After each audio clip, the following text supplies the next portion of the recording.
Assalomu alaykum.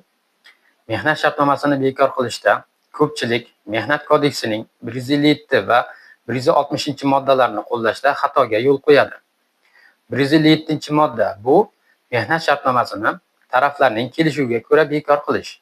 160-modda esa mehnat shartnomasini xodimning tashabbusiga ko'ra bekor qilish hisoblanadi.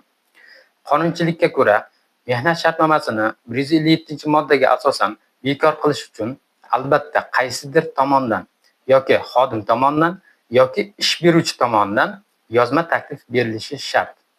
Hech qanday hujjatlarsiz va hech qanday asoslarsiz mehnat shartnomasini 157-moddaga asosan bekor qilish to'g'risida shunchaki kelishuv tuzib qo'yishning o'zi ham noto'g'ri hisoblanadi. Shu bilan birga, xodimning arizasiga asosan ham mehnat shartnomasini 157-moddaga asosan bekor qilish mumkin emas. Garchi bu arizada mehnat shartnomasini 157-moddaga asosan bekor qilish so'ralgan bo'lsa ham. Shuningdek, mehnat shartnomasini 157-moddaga asosan bekor qilish to'g'risidagi buyruqda xodimning arizasini yoki ogohlantirish xatini asos sifatida ko'rsatish ham mumkin emas. Bu qonunga zid hisoblanadi.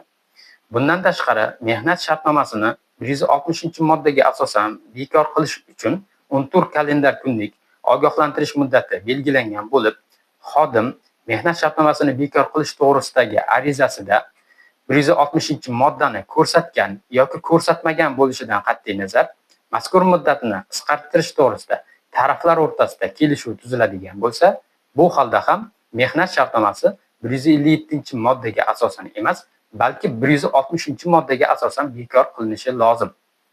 Shu va boshqa huquqiy masalalarda bizga murojaat qiling. Al Said Justice, adolat yo'lida ishonchli himoya.